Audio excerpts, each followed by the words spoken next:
Good morning. I'm going to call to order this meeting of the Monroe County Board of Commissioners. I will note for the record that all three commissioners are present in the Nat U Hill room. I just wanted to ask everyone to take a moment to remember those lost on September 11th, 2001.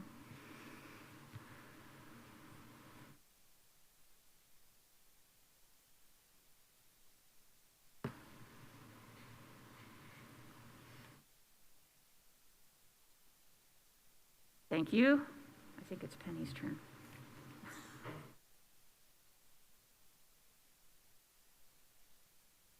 I don't care. It's on the agenda. All right, thank you so much. We will begin with our public statement read by Commissioner Githens. Good morning. We, the Monroe County Board of Commissioners, renew our commitment to welcome and protect the rights of all people, regardless of age, race, color, creed, disability, sexual orientation, gender, gender identity, marital status, economic status, and national origin. And we affirm the right of every person to live peacefully and without fear, and we will fight and resist at every step discrimination and harmful policies, whatever their source. We also stand in support of our county public school systems, both RBB and MCCSC. All right, thank you so much.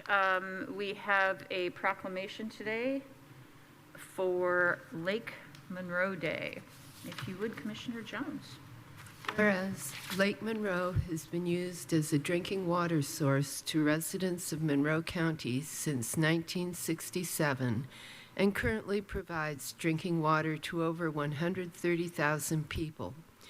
And Lake Monroe provides recreational boating, fishing, and swimming opportunities to tens of thousands of visitors per year and generates over $40 million in economic impact annually from recreational tourism. And Lake Monroe provides recreational and scenic opportunities that improve the quality of life for county residents, and the lake and its adjacent wetlands provide critical habitat for wildlife, including the bald eagle. Whereas 2024 marks the 60th anniversary of the construction of Lake Monroe, and Monroe County has taken an active role in protecting the health of the watershed and the water quality of the lake.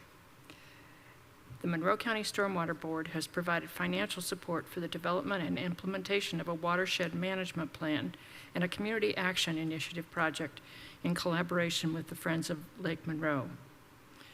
Monroe County has shown its dedication to protect and preserve Lake Monroe by ensuring compliance with environmental protections provided by local ordinances and federal statutes.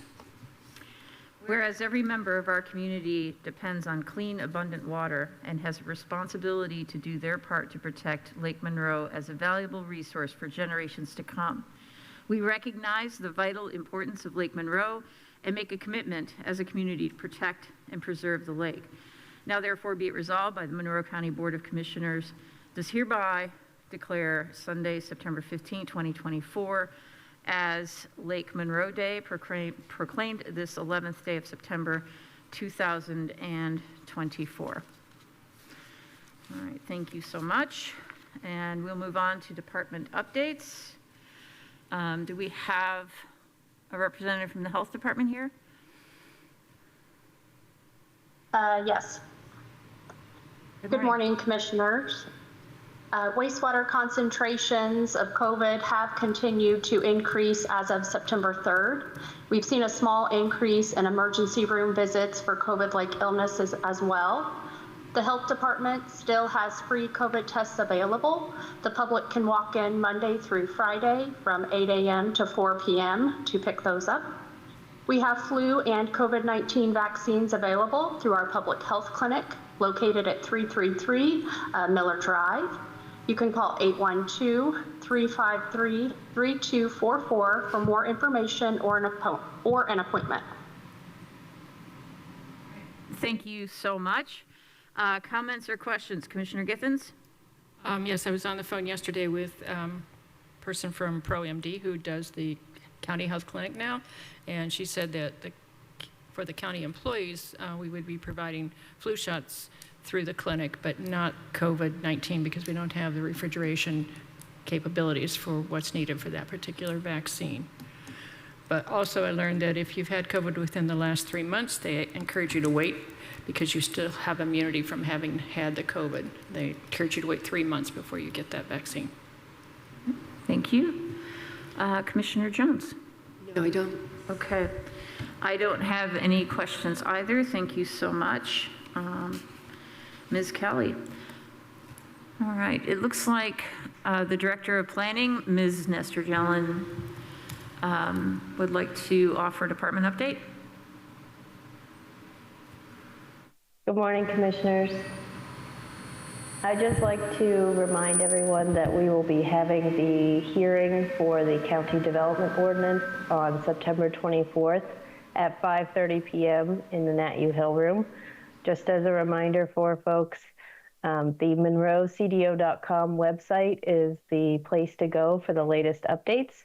You may have received a postcard in the mail pointing you to our website as well as the date of the hearing. We are taking feedback both in person during the hearing ahead of time via email, or you can also fill out a feedback survey, which is under the useful links section of the CDO website. Just as a reminder, if anyone has any questions, they're welcome to give our office a call, 812-349-2560, or give our office an email at planningoffice@co.monroe.in.us. We look forward to seeing everyone on the 24th, and please contact us if you have any questions. Thank you. Thank you so much, Ms. Nestor Jelen. Any comments or questions, Commissioner Jones? No, I don't. Commissioner Githens? No. Great. Thank you so much. MonroeCDO.org. All right, or .com, sorry. Okay, any other department updates?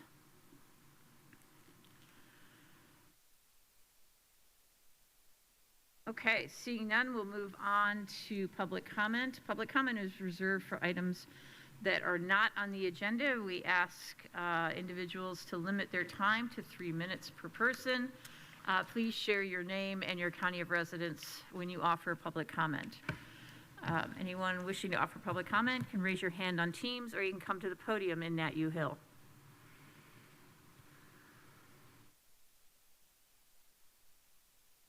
Seeing none, we'll move on to our next agenda item, please. Yes, move approval of the minutes from September 4th, 2024 and July 23rd, 2024. Second.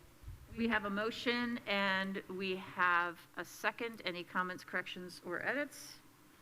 No. No, me either. Okay.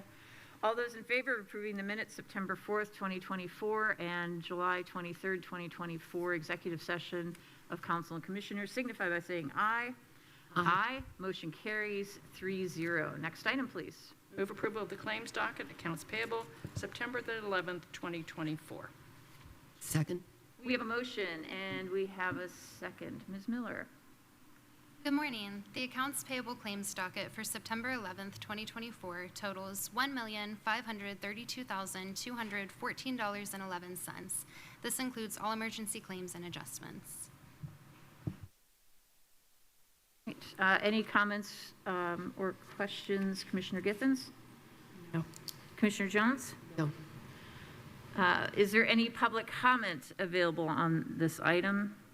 You can raise your hand on Teams or come to the podium in Nat U Hill.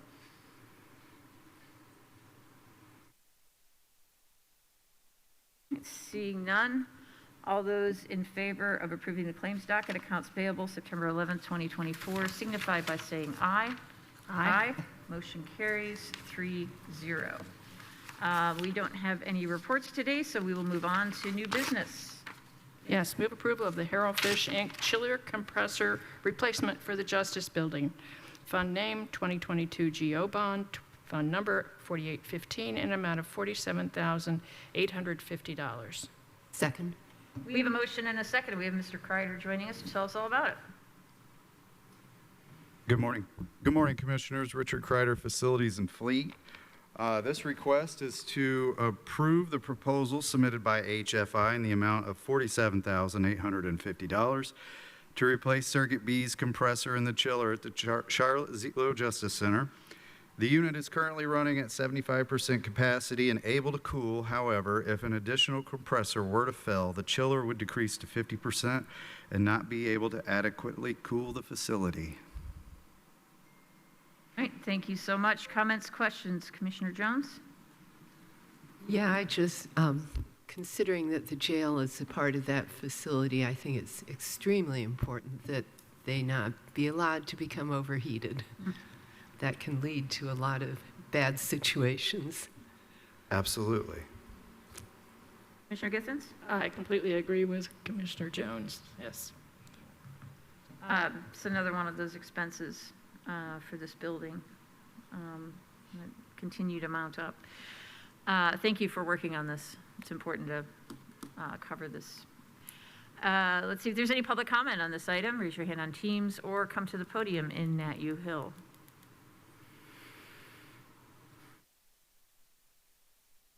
Seeing none, all those in favor of approving the Harold Fish Inc. chiller compressor replacement for the Justice Building signify by saying aye. Aye. Motion carries 3-0. Next item, please. Move approval of the Kirby Risk Service Agreement for polycarbonate lens purchase for the jail. Fund number, again, 2022 GO bond. Fund name, 2022 GO bond. Fund number 4815 in an amount of $11,124. Second. We have a motion and a second. Mr. Kreider. This request is to approve the purchase of 50 polycarbonate lenses in the amount of $11,124 to replace light fixture lenses that are becoming brittle and breakable in the jail. The cost includes creation of a new mold, lens material, gaskets, and freight. Thank you so much. Comments, questions? Commissioner Githens. Again, this is thanks for our jail. When I was looking at these two combined, it's just under $59,000 for additional costs that we're incurring at that facility, and we need to move forward on a new one, a new facility. Commissioner Jones? Yeah, is the new mold necessary because this is a product that's no longer available? Yep, the current lenses are obsolete that mate to those light fixtures, and this was actually a pretty creative alternative that they were able to come up with. Sounds good. Thank you. Thank you. All right, any comments or questions on this from the public? Raise your hand on Teams or come to the podium in Nat U Hill.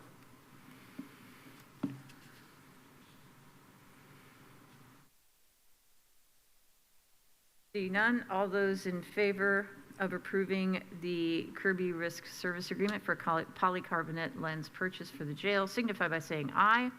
Aye. Motion carries 3-0. Thank you, sir. Thank you. Next item, please. Move approval of the Indiana Department of Health High Impact Prevention and Surveillance Health Grant Agreement. Fund name, harm reduction, fund number 8153, in a grant amount of $56,778. Second. We have a motion and we have a second. Ms. Kelly. Yes, so this grant funding supports salary expenses for our harm reduction specialist. The harm reduction specialist collaborates with the Indiana Recovery Alliance, providing testing, referral services, and harm reduction education in the community. All right, thank you so much. Comments, questions? Commissioner Githens. I'd like to point out that last week at the Recovery Summit that we ran, that there was actually naloxone training. And part of that naloxone training was trying to stimulate a person to make sure that they really were not just taking a nap, basically. And so there's a lot to learn with what goes on, but I'm really proud that we're one of, I think, 8 counties in the whole state that has a syringe services program and does this kind of harm reduction. Commissioner Jones, comments or questions? Yeah, some of the statistics for this program are actually very impressive. It sounds like it's been quite successful for us. We really appreciate all the work that's been done to support this program and to continue to receive this grant, which is a positive for our community. So thank you for that and your staff. All right, let's see if there's any public comment on this item. You can raise your hand on Teams, or you can come to the podium in Nat U Hill.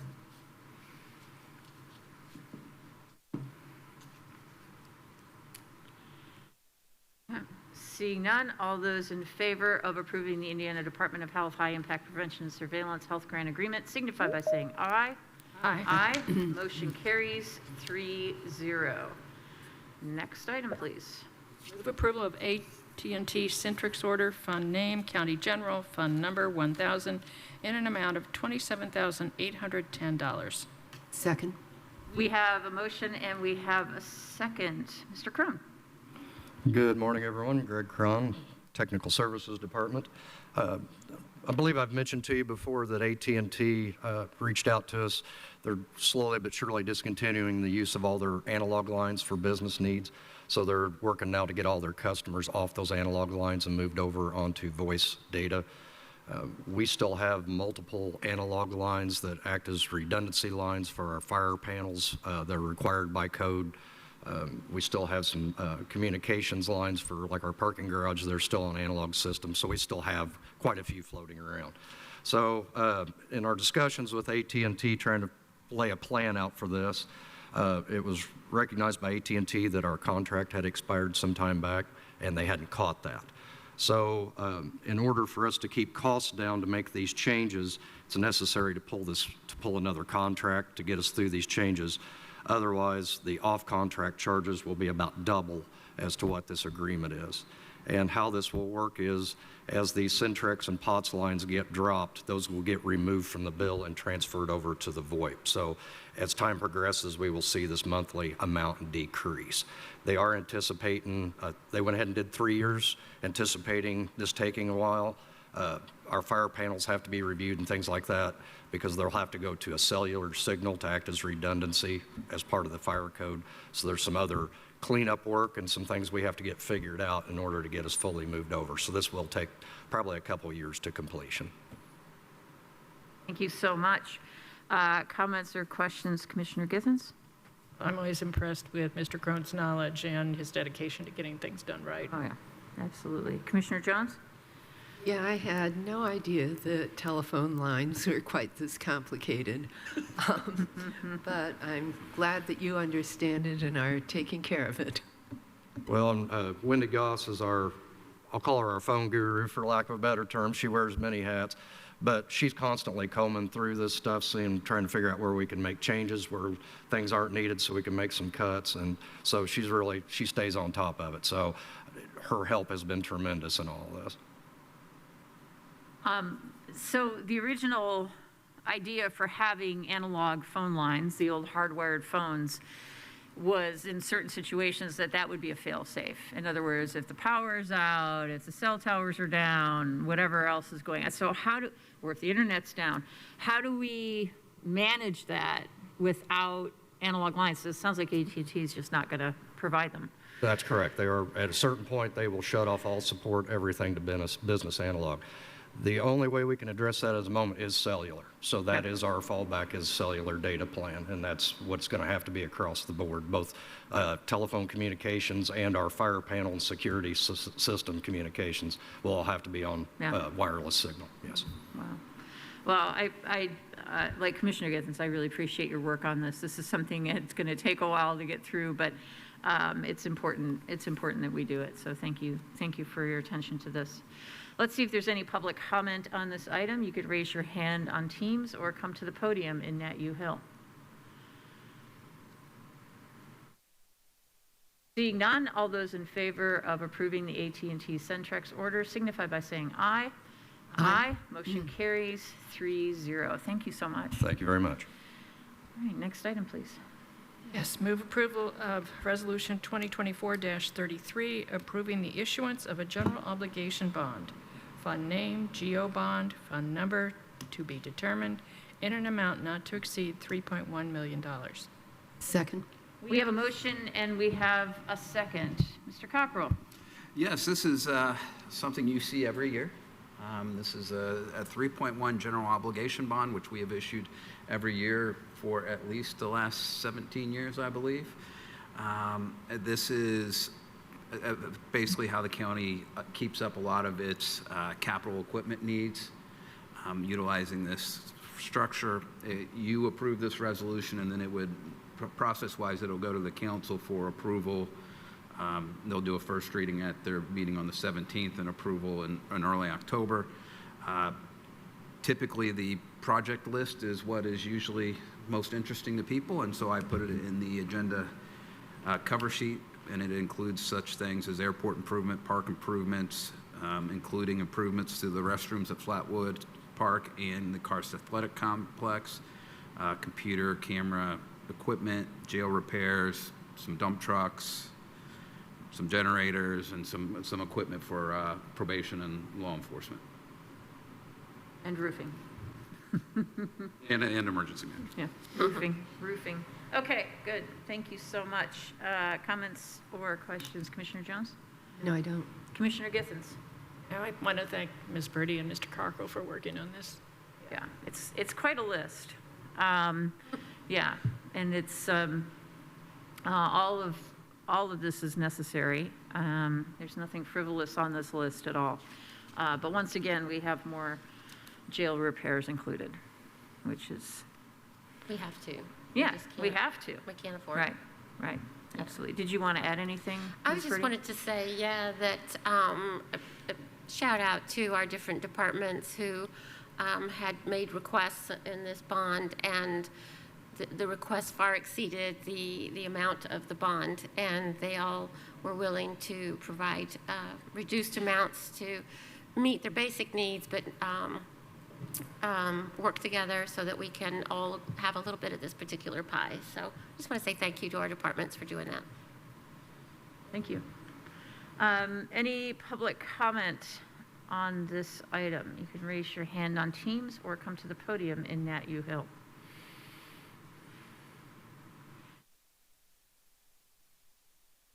Seeing none, all those in favor of approving Resolution 2024-33, approving the issuance of a general obligation bond, signify by saying aye. Aye. Motion carries 3-0. Thank you. Next item, please. Yes, move approval of the United Way of South Central Indiana amended agreement regarding heading home. Fund name, ARPA, fund number 8950, in an amount of negative $700,000. Second? We have a motion and a second. Mr. Cockrell. Yes, right after the ARPA funds were given to the county, we did an agreement with Heading Home of $1.2 million. I'm working with United Way and Heading Home. They have agreed, and the United Way board has already approved this, to refund $700,000 of that and utilize $500,000 for purposes that I believe have already occurred. A lot of this has to do with the fact that the original agreement had a budget in it. In that budget, they found different funding sources for what we were going to fund, and so that's what had all these conversations going on. So this is an agreement with United Way where essentially they are refunding us $700,000. I believe that $700,000 through the ARPA meetings have been reallocated towards the Courage to Change program, so it's still in the same general sphere of what the intent of the funds are for. Right. Thank you so much. Comments or questions? Commissioner Githens? No. Commissioner Jones? No, I don't. All right. Any public comment on this item? You can raise your hand on Teams or come to the podium in Nat U Hill.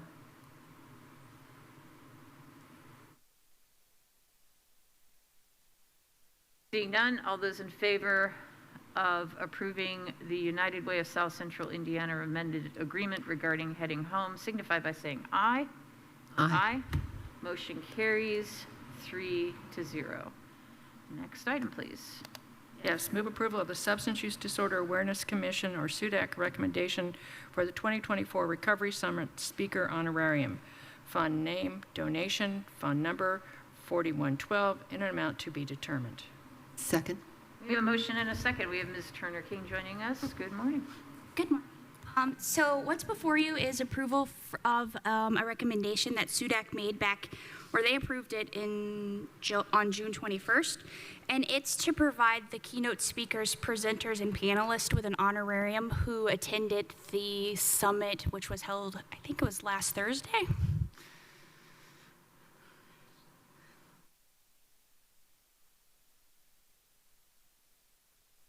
If there are any questions, I can answer them, but it's pretty much that. It felt like the middle of a sentence, and I didn't want to interrupt you. Thank you. All right. Any comments or questions for Ms. Turner-King? Commissioner Jones? Yeah, I think this is definitely a good idea. It's very helpful when people will share their knowledge in these kinds of settings. Commissioner Githens? I was part of the group that did some of the planning on this, and the breadth of folks that showed up for this was really encouraging. We had nursing students, IU nursing students. We had just a whole lot of different groups, and I really especially want to thank the folks who are in recovery who spoke and shared their lives with us. It was startling in some instances. Thank you for all your hard work on that. I know the commission worked very hard, but I appreciate your contributions. It's made it a great success, so thank you for that. Commissioner Jones? I already spoke. You did? Yes. Sorry.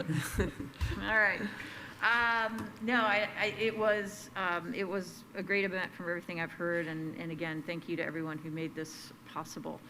Let's see if there's any public comment on this item. You can raise your hand on Teams or come to the podium in Nat U Hill.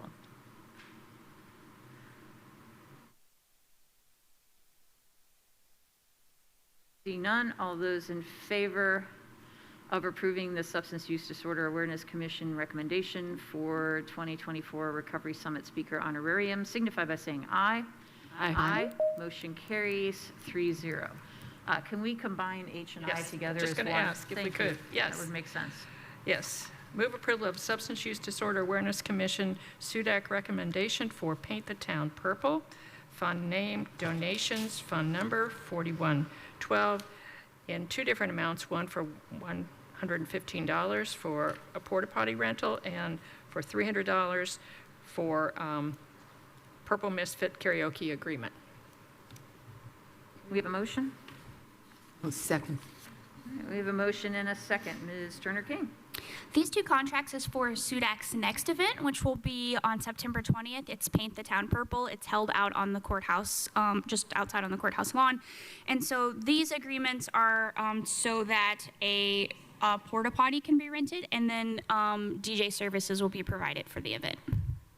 Thank you so much. Comments or questions, Commissioner Githens? Well, we wanted to have the porta potty because that way we don't have to have the courthouse open for people, and it just seems like the right thing to do. This will be I think the 8th year that we've done Paint the Town Purple. Each year it's grown as we celebrate those who are in recovery, and this isn't just people who are in recovery from chaotic drug use. It's people who might be in recovery from a gambling addiction or other things. And so we look forward to hosting this again. Give us the date and time. Oh, it's at 5 p.m. again on Friday, September the 20th here on the courthouse lawn. We'll have some games, we'll have some snacks, we'll have a speaker or two, I hope. And again, it's just a celebration. Great. Thank you so much. Commissioner Jones? I agree that this makes a lot of sense. I appreciate the work on organizing this. It's always a really good event. Let's see if there's any public comment on this item. You can raise your hand on Teams, or you can come to the podium in Nat U Hill.